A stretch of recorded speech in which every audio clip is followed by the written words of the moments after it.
Hello అండి, welcome to ఇట్లు miss Ravanthi. ఇవాల్టి స్పెషల్ రెసిపీ వచ్చి వెజ్ నూడిల్స్. వెజ్ నూడిల్స్ ఎలా ప్రిపేర్ చేయాలో ఇప్పుడు వీడియోలో చూద్దాం. దానికోసం ఒక ప్యాన్ పెట్టుకొని అందులో కొద్దిగా వాటర్ యాడ్ చేసుకోవాలి. ఇప్పుడు ఇంట్లో ప్రిపేర్ చేసుకున్న నూడిల్స్ అయినా పర్లేదు, బయట షాప్లో తెచ్చిన నూడిల్స్ అయినా పర్లేదు, వేసి కాస్త బాయిల్ చేసుకోవాలి. ఇందులోకి కొద్దిగా మనం సాల్ట్ యాడ్ చేసుకోవాలి. అలాగే ఒక టీ స్పూన్ ఆయిల్ కూడా యాడ్ చేసుకోవాలి. ఆయిల్ యాడ్ చేయడం వల్ల ఒకదానికొకటి అంటుకోకుండా చాలా బాగా వస్తాయి. ఇప్పుడు వీటిని కాస్త బాయిల్ చేసుకోవాలి. చూడండి, బాయిల్ అయింది కదా. ఒక స్ట్రైనర్తో వీటిని వాటర్ అంతా పోయేలాగా స్ట్రెయిన్ చేసేసుకోవాలి. స్ట్రెయిన్ చేసేసుకొని పక్కన పెట్టుకోవాలి. ఇప్పుడు ఒక ప్యాన్ తీసుకొని అందులో ఒక టేబుల్ స్పూన్ ఆయిల్ యాడ్ చేసుకోవాలి. ఆయిల్ కాస్త కాగిన తర్వాత మనం వెల్లుల్లిని చాప్ చేసుకొని చిన్నగా అందులో వేసుకోవాలి. చిన్నగా చాప్ చేసుకొని మీరు ఉల్లికాడలు కూడా వేసుకోవచ్చు.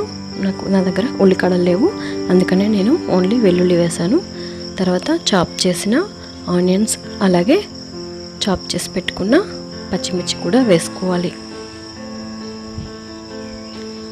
ఇవన్నీ హై ఫ్లేమ్లో మనం టాస్ చేసుకోవాలి. ఎందుకంటే మనకు చైనీస్ నూడిల్స్ కానీ బయట బండ్ల మీద నూడిల్స్ కానీ హై ఫ్లేమ్లోనే టోటల్గా వేయించేస్తారు.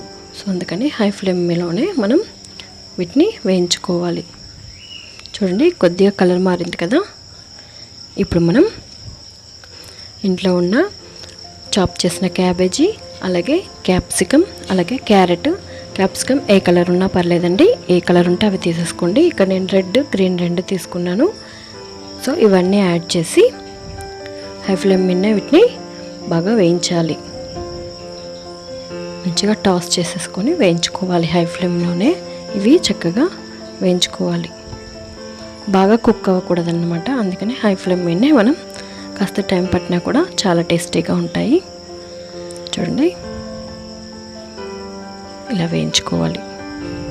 పిల్లలు ఎంతగానో ఇష్టపడే ఈ నూడిల్స్ని ఇంట్లోనే ఈజీగా ప్రిపేర్ చేసుకోవచ్చు.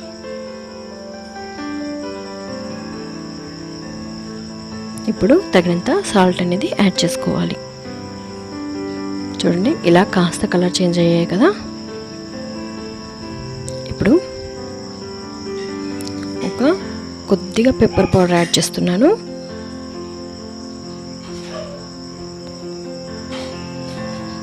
అలాగే ఒక టీ స్పూన్ టమాటో కెచప్ కూడా యాడ్ చేస్తున్నాను. ఇక్కడ నేను సోయా వాడట్లేదండి, ఇంట్లో లేదు, అందుకని నేను యాడ్ చేయట్లేదు. మీ దగ్గర ఉంటే మీరు యాడ్ చేసుకోవచ్చు. అలాగే వెనిగర్ కూడా వేసుకోవచ్చు. నేను వెనిగర్ కూడా వాడట్లేదు. చూడండి, ఇలా కాస్త వేయించుకున్న తర్వాత మనం ఆల్రెడీ బాయిల్ చేసి పెట్టుకున్న నూడిల్స్ కూడా యాడ్ చేసుకోవాలి. చూడండి, ఇప్పుడు దీన్ని మంచిగా మొత్తం టోటల్ కలిసేలాగా మనం టాస్ చేసుకోవాలి. ఇలా మనం గరిటతో కాకుండా డైరెక్ట్గా ప్యాన్తోనే ఇలా అనుకుంటే మనకు ఈవెన్గా టోటల్గా మనకు రెడీ చేసి పెట్టుకున్న కర్రీ అంతా నూడిల్స్కి పడుతుంది. చూడండి, ఉల్లికాడలు ఉంటే ఉల్లికాడలు కూడా వేసుకోండి. తర్వాత ఇక్కడ నేను కొద్దిగా మ్యాగీ మసాలా యాడ్ చేస్తున్నాను. ఇది టోటల్గా ఆప్షనల్ అండి, మీకు నచ్చకపోతే స్కిప్ చేయవచ్చు.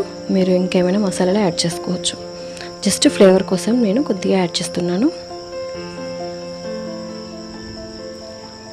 చూడండి, ఇలా మనం టోటల్గా కలిపేసుకొని మార్నింగ్ ఇది పిల్లలకి టిఫిన్ లాగా పెట్టండి. టోటల్ వెజ్జెస్ అన్నీ ఉంటాయి కదా, సో వాళ్ళు తిన్నా కూడా హెల్దీ అండి. గోధుమ పిండితో తయారు చేసిన నూడిల్స్ ప్రిఫర్ చేయండి. తర్వాత ఇక్కడ కొద్దిగా కొరియాండర్ అంటే కొత్తిమీర కూడా వేసుకున్నాను. సో చూడండి, ఎంతో టేస్టీగా ఉండే నూడిల్స్ అనేవి ప్రిపేర్ అయిపోయాయి. మీకు నచ్చితే లైక్ చేయండి, షేర్ చేయండి, సబ్స్క్రైబ్ చేయండి. Thank you for watching.